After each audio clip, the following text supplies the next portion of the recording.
감사합니다. 이 시간 우리에게 주신 하나님 말씀 에베소서 3장 14절로 21절 말씀이 되겠습니다.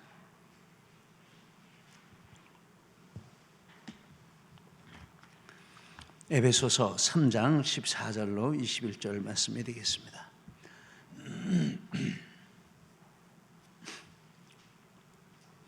찾으셨으면 교독하시겠습니다. 14절 제가 있습니다.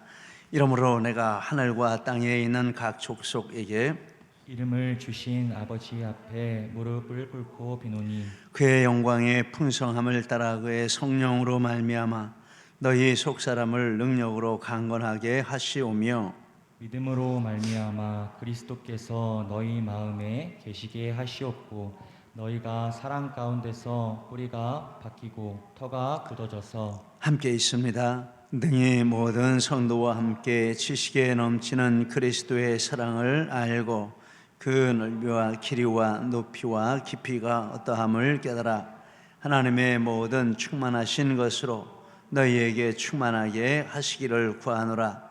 우리 가운데서 역사하시는 능력대로 우리가 구하거나 생각하는 모든 것에 더 넘치도록 능히 하실 이에게 교회 안에서와 그리스도 예수 안에서 영광이 대대로 영원 무궁하기를 원하노라. 아멘. 할렐루야. 우리 하나님 앞에 예배하는 자리에 이렇게 해주신 것을 감사드리고 함께 예배하는 우리 모든 지체들을 예수님 이름으로 축복합니다. 오늘 말씀은 바울 사도의 기도에 대해서 말씀을 하고 있습니다. 먼저 에베소서 1장에서부터 3장의 요점을 정리하면 이렇습니다. 1장은 하나님의 구원 계획을 말씀하고 있습니다. 2장은 하나님께서 그 구원 계획을 택하신 사람들에게 적용하셔서 허물과 죄로 죽었던 그들을 살리시고 유대인과 이방인이 한 몸이 되는 교회를 세우셨다라고 말씀합니다. 3장은 그렇게 세운 교회를 왜 세웠느냐, 교회를 세우신 목적이 무엇이냐, 이것을 밝히고 우리가 읽은 본문에서는 그 목적을 이루기 위해서 바울 사도가 기도하는 내용이 나와 있습니다. 바울 사도의 기도를 이 시간에 살펴보겠습니다. 바울 사도는 기도한다라고 말합니다. 이러므로 내가 비노니 14절, 이러므로 내가 15절 비노니.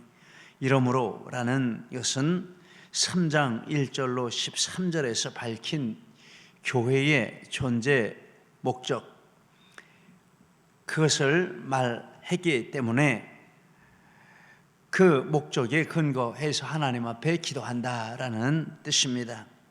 교회의 존재 목적이 9절로 10절에 요약해서 나와 있습니다. 제가 있습니다. 영원부터 만물을 창조하신 하나님 속에 감추어졌던 비밀의 경륜이 어떠한 것을 드러내게 하려 하심이라. 이는 이제 교회로 말미암아 하늘에 있는 통치자들과 권세들에게 하나님의 각종 지혜를 알게 하려 하심이니, 하나님의 비밀 예수 그리스도의 복음을 나타내고 이것이 하나님의 지혜라 하는 것을 모든 존재들에게 알려주는 이 역할이 교회가 존재하는 목적이라고 말합니다. 그래서 이 목적이 이루어지도록 이러므로 내가 기도한다라고 말씀을 하는 것입니다. 비노니라고 했습니다. 이러므로 내가 비노니. 이 빈다라는 것은 주권이 상대에게 있음을 인정하고 그에게 간청하는 행동을 가리키는 것입니다. 그래서 비노니라는 것은 기도의 주권과 기도 응답의 주권이 하나님께 있다 하는 것을 담고 있는 표현입니다. 기도할 수 있는 힘을 주시는 분도 하나님이시고 그 기도에 대해서 응답하시는 분도 하나님이시다라는 말씀입니다. 찬송가 364장 내 기도하는 그 시간 1, 2절에 보면 기도할 수 있는 힘을 주신 분이 하나님이시다, 이런 찬송을, 이런 가사를 담고 있습니다. 1절을 같이 한번 읽어보시겠습니다. 내 기도하는 그 시간, 그때가 가장 즐겁다. 이 세상 근심 걱정에 얽매인 나를 부르사 내 진정 소원 주 앞에 낱낱이 바로 아래요. 큰 불행당에 슬플 때 나 위로받게 하시네. 근심과 걱정에 얽매여 있는데 그런 나를 불러서 하나님 앞에 기도하게 하신다라는 뜻입니다. 소원을 주 앞에 낱낱이 바로 아래고 큰 위로를 받게 하시는 분이 하나님이시다. 그 다음에 2절도 한번 보시겠습니다. 같이 읽겠습니다. 내 기도하는 그 시간 내게는 가장 귀하다. 저 광야 같은 세상을 끝없이 방황하면서 길로 나갈 때 주께서 나를 이끌어 그 보좌 앞에 나아가 큰 은혜 받게 하시네. 이렇게 할까 저렇게 할까 갈피를 잡지 못하고 마음이 방황하고 흔들리고 위태한 길로 이렇게 몰려 나갈 때 그 마음을 바로잡아서 하나님 앞에 와서 기도하게 하시는 분이 하나님이시다. 하나님 앞에 나아가 큰 은혜 받게 하신다. 이렇게 말씀을 했습니다. 그리고 3절은 기도의 응답을 주시는 하나님의 은혜를 또 찬송을 하고 있습니다. 3절도 같이 읽어보시겠습니다. 내 기도하는 그 시간 그때가 가장 즐겁다. 이때껏 지은 큰 죄로 내 마음 심히 아파도 참 마음으로 뉘우쳐 다 숨김없이 아뢰면 주 나를 위해 복주사 새 은혜 부어 주시네. 이렇게 하나님이 기도에 대한 응답도 주신다라고 말씀을 하고 있습니다. 비노니라는 이 단어가 품고 있는 뜻입니다.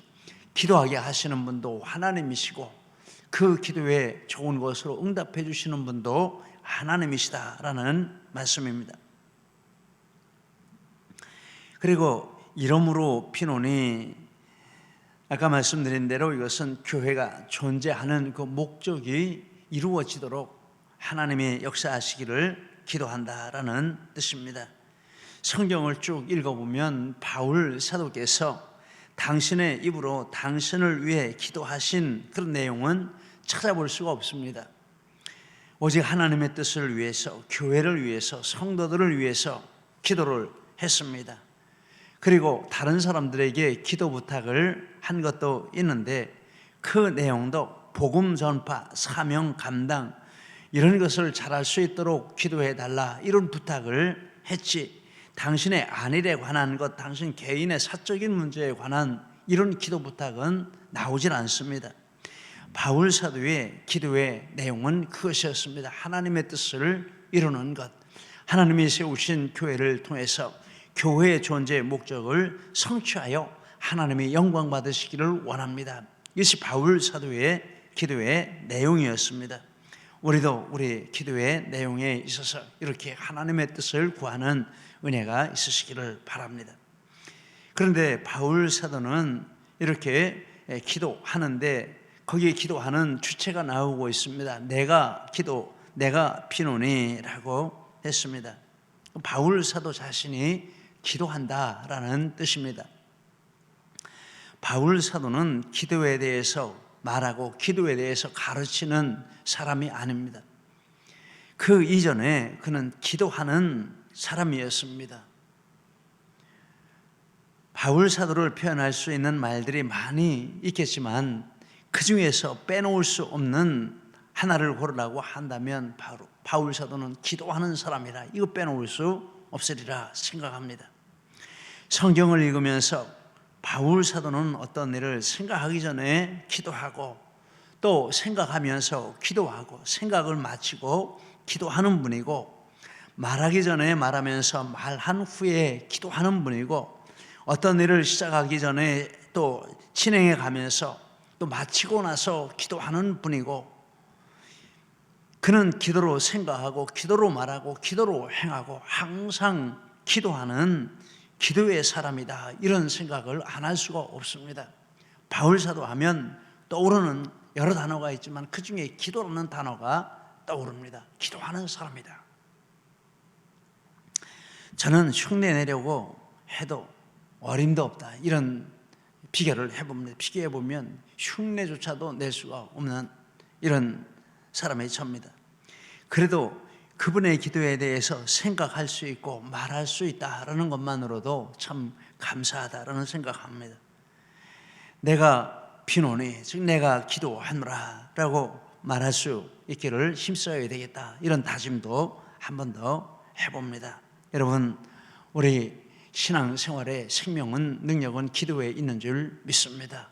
기도하는 사람이 믿음으로 승리하는 사람이고, 기도하는 사람이 마귀를 물리치는 사람이고, 기도하는 사람이 하늘문을 여는 사람인 줄 믿습니다. 하나님은 기도를 통해서 역사하시는 줄 믿습니다. 우리 삶의 중심에 기도가 있으면 우리는 승리할 줄 믿습니다. 할렐루야. 우리 젊은 형제 자매들도 하나님 앞에 이렇게 젊어서부터, 어려서부터 기도하는 은혜가 있으시기를 바랍니다. 기도하는 사람 하나님이 축복하십니다. 반드시 지키십니다. 내가 기도하노라 라고 했습니다. 그런데 누구에게 기도합니까? 아버지 앞에 기도한다 라고 했습니다. 15절에 아버지 앞에, 아버지는 성부 하나님을 가리키는 말입니다. 그런데 바울 사도 시대에는 하나님을 아버지로 부를 수 없었습니다. 그렇게 부르면 큰일 납니다. 신성 모독이 됩니다. 죄인인 인간이 어떻게 거룩하신 하나님을 아버지라고 부르느냐? 유대인들은 하나님이 너무 거룩하시고 인간은 죄인이기 때문에 하나님의 이름도 부를 수 없다 이랬습니다. 그래서 이름은, 단어는 있는데 하나님의 이름을 어떻게 부르는지 몰라요. 너무 겁이 나가지고 못 불렀어요. 그래서 써놓고 나서 부르는 이름이 주님이라는 뜻으로 불렀습니다. 주님. 하나님이라는 단어를 써놓고 주님이라고 불렀습니다. 하나님 이름 입에 올리기가 겁이 나서. 그런데 예수님은 우리에게 하나님을 아버지라고 부르라 이렇게 가르쳐 주셨습니다. 마태복음 6장 9절, 너희는 이렇게 기도하라. 하늘에 계신 우리 아버지여, 이름이 거룩히 여김을 받으시오며. 마태복음 7장 11절, 너희가 악한 자라도 좋은 것으로 자식에게 줄 알거든 하물며 하늘에 계신 너희 아버지께서 구하는 자에게 좋은 것을 주지 아니하시겠느냐라고 했습니다. 하나님이 너희 아버지다 라고 가르쳐 주시고, 너희는 하나님을 부를 때 아버지라고 부르라 이렇게 가르쳐 주셨습니다. 하나님을 위대한 존재로, 자기가 기도하는 대상을 위대한 존재로, 능력이 많은 존재로, 우리하고는 차원이 다른 존재로, 다른 종교에서도 다 그렇게 자기 기도하는 대상을 그렇게 생각하고 기도를 합니다. 그러니까 그에게 기도하는 거죠. 그런데 우리가 하나님 앞에 기도할 때는 하나님의 천지를 창조하신 분, 위대하신 분, 능력이 많으신 분, 이런 정도로만 가지고 하는 것이 아닙니다. 누구로 알고 기도합니까? 아버지로 알고 기도하는 것입니다. 그런데 어떤 아버지입니까? 바울 갈라디아서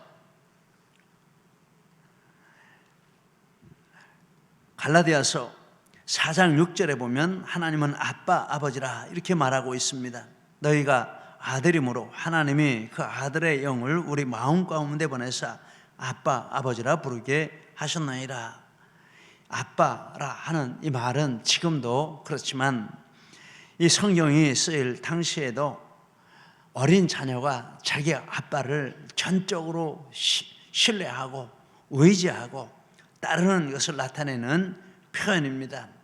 우리 어린 자녀들이 어렸을 때는 아빠를 볼 땐 이 세상에서 가장 강하고 가장 탁월하고 우리 아빠밖에 없다 이렇게 생각하지 않습니까? 저희 아이들도 그래요. 아빠 옛날에는 진짜 아빠가 키도 크고 멋있고 튼튼하고 그랬는데 지금 보니까 왜 이렇게 작아요? 그래요.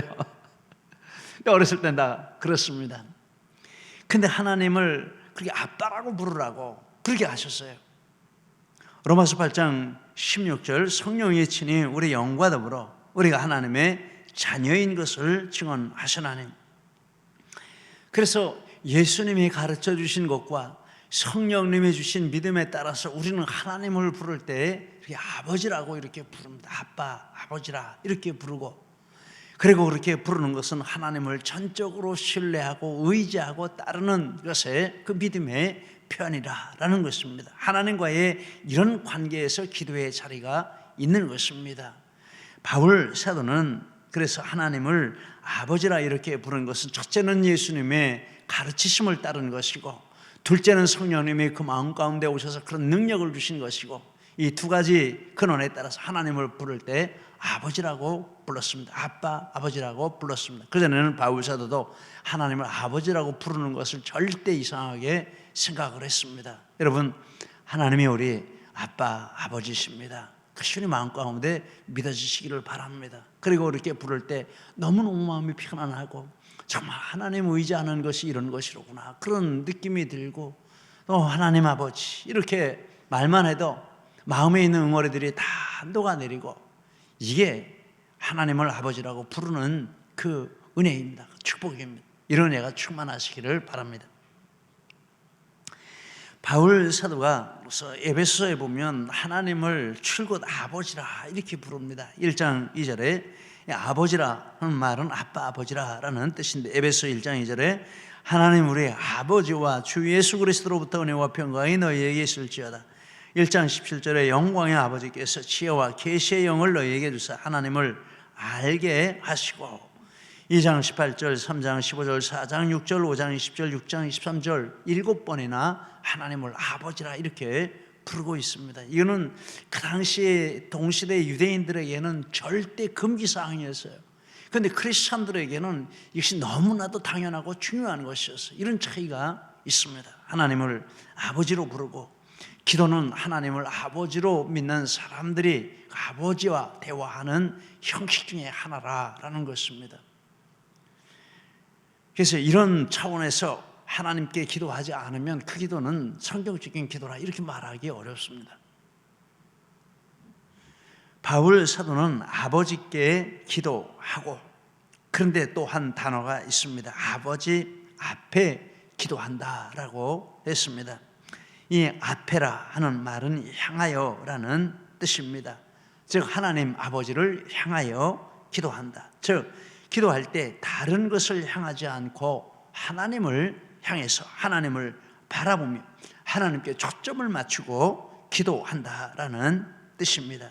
그리고 이렇게 하나님께 중심을 향하여 기도하면 하나님이 어떤 환경에서도 들으시고 어떤 곳에 있어도 그 기도를 다 들으시고 응답하신다라고 말합니다.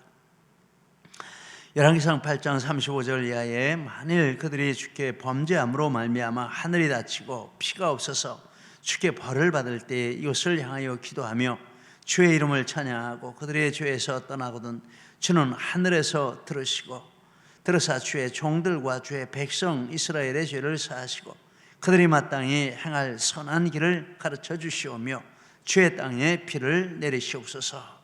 이것을 향하여 하나님을 향하여 기도할 때 하나님이 들으시고 벌 받는 자리에 있을지라도 벌을 풀어주시고 축복을 내려 주옵소서. 이것은 솔로몬의 기도이지만 하나님의 마음이 담긴 기도인 줄 믿습니다. 그렇게 해주시겠다라는 뜻입니다.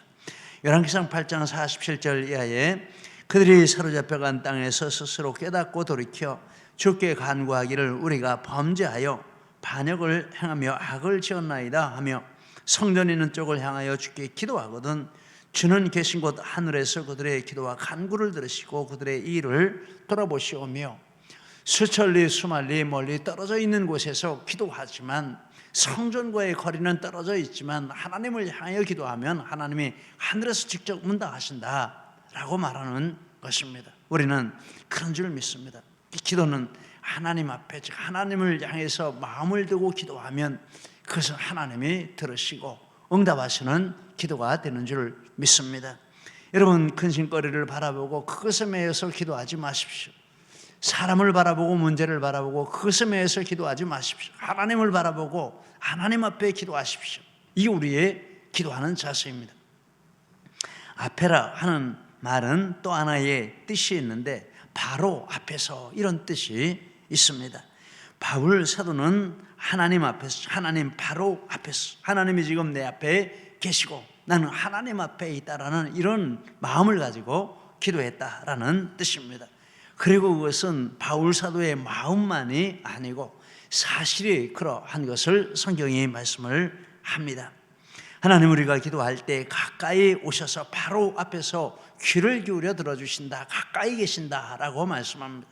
역대하 7장 15절 이곳에서 하는 기도에 내가 눈을 들고 귀를 기울이리니 귀를 기울인다는 것은 가까이 가서 이렇게 들어보자 이렇게 한다라는 거죠. 시편 145편 18절 여호와께서는 자기에게 간구하는 모든 자고 진실하게 간구하는 모든 자에게 가까이 하시는 도다 가까이 해주신다고 하셨습니다. 언제 우리가 하나님이 가까이 계시다고 느낄 수 있습니까? 생각할 수 있습니까? 내가 기도할 때 하나님이 나와 가까이 계시다.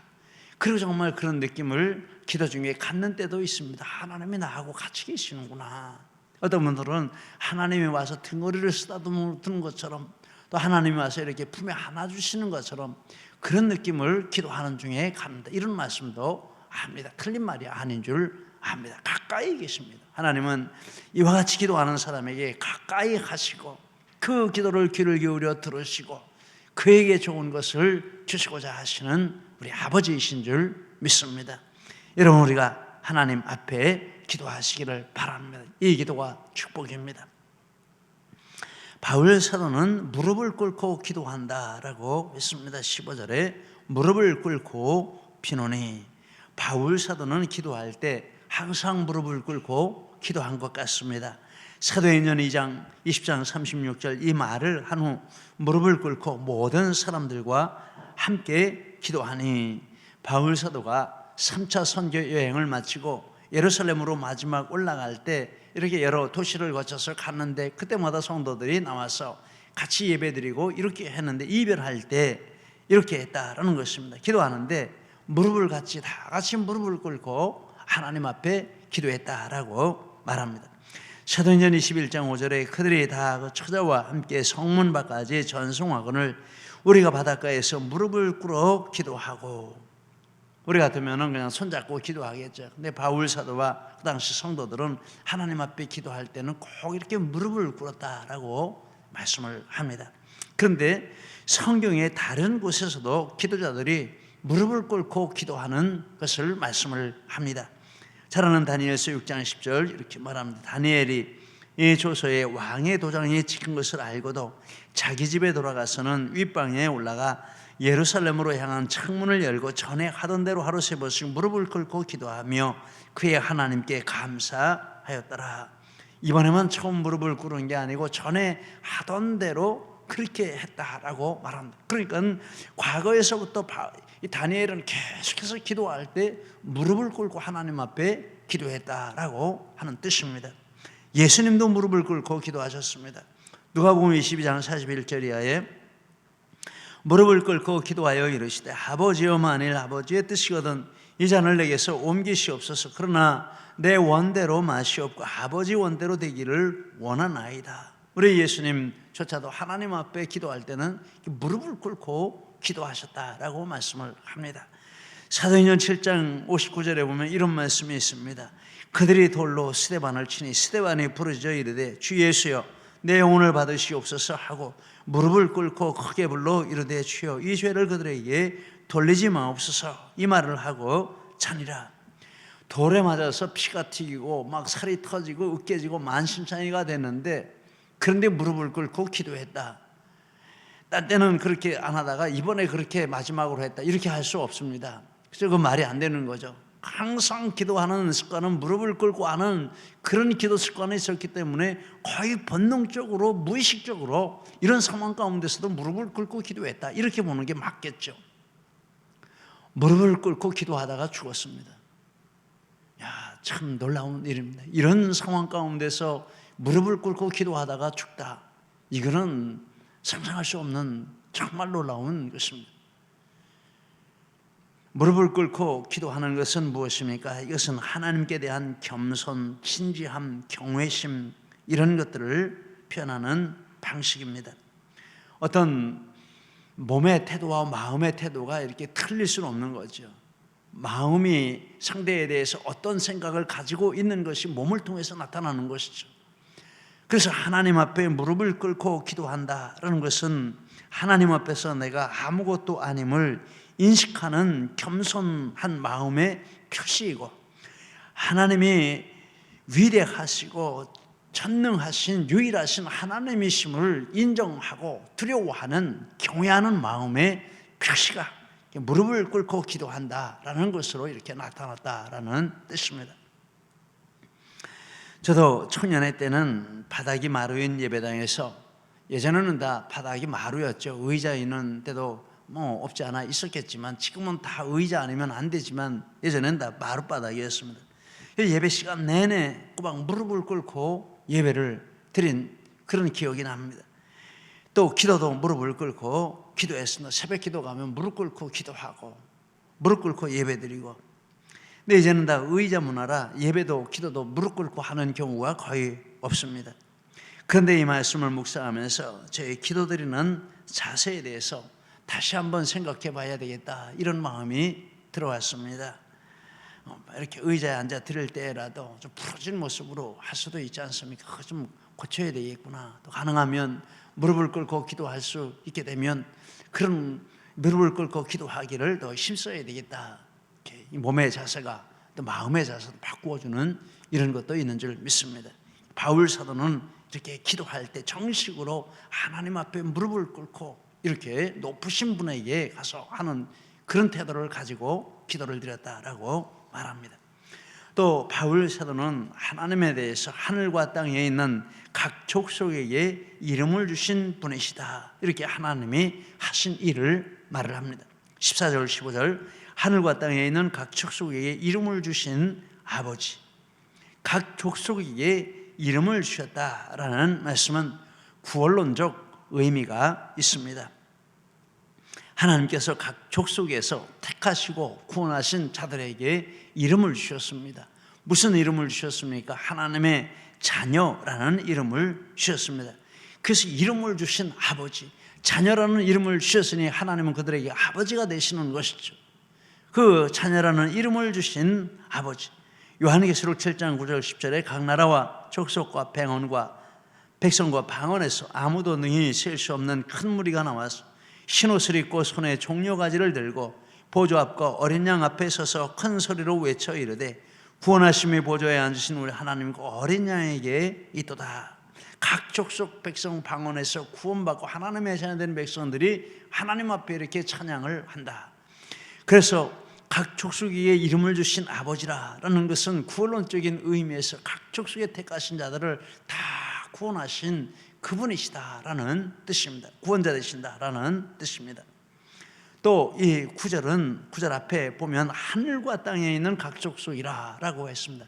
땅에 있는 족속은 아는데 하늘에 있는 족속은 또 뭐냐, 이렇게 궁금합니다. 그런데 이 구절은 가견적 교회와 불가견적 교회를 포함해서 가리키는 말입니다. 하늘에 있는 족속은 각 족속 중에서 구원받고 믿음 생활하다가 하나님 나라에 간 성도들을 가리키는 것입니다. 우리 눈에 안 보이기 때문에 그 교회를 불가견적 교회라 이렇게 부릅니다. 가견적 교회는 아직 땅에 있는 각 족속, 땅에 살고 있는 각 족속 가운데 있는 하나님의 자녀들을 가리킵니다. 그 사람도 눈에 보입니다. 같이 모여서 예배합니다. 그래서 가견적 교회. 그러므로 하늘과 땅에 있는 각 족속에게 이름을 주셨다라는 것은 지금 천국에 가 있는 성도들도, 땅에 있는 성도들도 다 그들의 구원자는 하나님이시고 하나님이 그들에게 하나님의 자녀라는 이름을 주시고 그들에게 하늘에 있는 자들에게도 아버지가 되시고 땅에 있는 자들에게도 아버지가 되신다라는 뜻입니다. 여기서 또 하나 나오는 뜻이 있는데 이 말씀은 모든 교회의 주인은 하나님이시라라는 뜻입니다. 여러분, 교회의 주인은 누구십니까? 교회의 주인은 하나님이십니다. 교회는 예수님의 피로 값주고 세우셨으므로 교회는 하나님의 것이라 성경이 말합니다. 사도행전 20장 28절에 성령이 그들 가운데 여러분을 감독자로 삼고 하나님이 자기 피로 사신 교회를 보살피게 하셨느니라. 이 말이 바울 사도의 말입니다. 바울 사도가 교회를 위해서 목숨까지 버리면서 모든 것을 포기하고 전적인 전체의 삶을 헌신을 했지만 이게 내 교회이기 때문에 이렇게 한다, 이런 마음 없었습니다. 철저하게 그의 마음 중심에 이 교회는 하나님의 교회다, 이런 중심이 있었습니다. 오늘 하늘과 땅의 각 족속에게 이름을 주셨다라는 것은 그 각 족속의 주인 하나님, 그 교회의 주인이 하나님이시다라는 말씀입니다. 바울 사도에게 여러 가지가 분명했지만 또 하나의 분명한 것은 교회는 하나님의 소유다라는 이 인식이 분명했습니다. 그래서 교회를 섬기는데 어떤 인간적인 욕심이나 야망이나 이권이나 이런 것에 연루되지 않았습니다. 그러므로 그의 헌신도 기도도 사심이 없고 순수하고 깨끗하고 강력하고 담대할 수 있었습니다. 내 것을 가지고 하나님께 구한다면 미안하잖아요. 좀 캥기잖아요. 하나님께 네 것을 가지고 네가 해결하지 나한테 와서 구하냐 이럴 수 있습니다. 그런데 하나님의 것을 가지고 하나님 앞에 기도하니까 담대할 수 있는 겁니다. 하나님은 내 일이 아니지 않습니까? 하나님 일이지 않습니까? 하나님을 위해서 기도하는데 하나님 들어주셔야죠. 막 그냥 하나님 앞에 이렇게 말할 수 있습니다. 다윗이 지금 이런 강력한 기도를 할 수 있는 근거가 거기에 있는 것입니다. 영국의 한 목사님이 있습니다. 고된 하루의 사역을 마치고 저녁에 하나님 앞에 이렇게 기도했다고 합니다. 하나님, 이 교회가 내 교회입니까? 하나님 교회입니까? 하나님, 오늘 제가 한 하루의 여러 일들이 제 일입니까? 하나님 일입니까? 좀 이상한 기도를 했죠. 그런데 하나님께서 그 마음에 그렇게 기도할 때마다 대답해 주시는 것이 얘야, 그 무슨 소리를 그렇게 하냐? 네 교회가 아니고 내 교회다. 네 일이 아니고 내 일이다. 그러면 이 목사님이 또 하나님 앞에 말씀을 드린답니다. 맞습니다, 하나님. 그러니까 이제 다 하나님께 맡기고 저는 편히 쉬겠습니다. 그날 잘했던 일도 있고 못했던 일도 있고 좋았던 일도 있고 상했던 일도 있겠지만은 이제 하나님 일이니까 하루 일과를 마치고 다 하나님께 맡겨드리고, 그리고 잠자리에 들면은 정말 숙면을 취하고, 그리고 그 다음에도 또 그렇게 사역을 하고, 이런 사역을 했다. 존 스토트 목사님 책에서 그런 예화를 실언을 읽은 적이 있습니다. 여러분, 교회 사역만 그런 것이 아니고 물질도 마찬가지입니다. 사업도 마찬가지입니다. 가정도 마찬가지고 자녀도 마찬가지고 인간관계도 마찬가지입니다. 내 생명도 마찬가지입니다. 하나님의 소유 아닌 것이 어디 있겠습니까? 근데 너무 내 것인 것처럼 생각하고 이렇게 과하게 눌리지 마세요. 하나님의 것입니다. 그리고 이 관계를 분명히 해야 합니다. 그러면 가볍습니다. 거기에 그렇게 마음 상할 이유 없습니다. 마음 상하면 하나님이 마음 상하셔야지 왜 내가 마음 상합니까? 이렇게 할 수 있습니다. 하나님 앞에 그냥 너무 힘들면 하나님 앞에 맡겨드리면 되는 거예요. 모든 문제를 다. 우리는 이렇게 수고하고 무거운 짐 졌으면 내게로 오라. 내가 너희를 쉬게 하리라. 너희 염려를 다 주께 맡겨버리라. 하나님이 우리를 공고하시지 않느냐라고 했습니다. 왜 내 것처럼 그걸 안고 그렇게 무겁게 살고 있습니까? 하나님 앞에 맡기라라는 것입니다. 바울 사도의 짐이 얼마나 무겁습니까? 그런데 이렇게 계속해서 하나님 앞에 이렇게 맡겨드리고 그 영으로는 늘 안식을 누리고 평안을 누리는 이런 은혜가 그에게 있었다라는 것입니다. 바울 사도는 이와 같이 하나님과 자신의 이런 관계에 대해서 먼저 분명히 하고 그 다음에 이제 기도로 이렇게 들어가고 있는 것을 볼 수 있습니다. 여러분, 우리의 신앙생활에서 또 우리의 모든 생활에서 가장 중요한 것이 있다면 바로 이것인 줄 믿습니다. 하나님과 나의 관계를 바르게 정립하는 것, 여기서 또 다른 모든 것들이 이루어져 나가는 줄 믿습니다. 우리 한번 인사 나누시겠습니다. 다 하나님의 것입니다. 아멘. 정말입니까? 네, 진짜 하나님의 것이에요. 그럼 너무 편해요. 너무 좋아요. 하나님께 맡기고 평안합시다. 하나님께 맡기고 평안합시다. 할렐루야. 하나님께 맡기고 평안하셔요. 너무 속상할 필요 없어요. 바울 사도의 기도는 이런 토 위에 서서 드리는 기도였습니다. 얼마나 강력한 기도를 드릴 수 있었겠습니까? 우리의 기도도 그렇게 되시기를 예수님 이름으로 축복합니다. 기도하시겠습니다.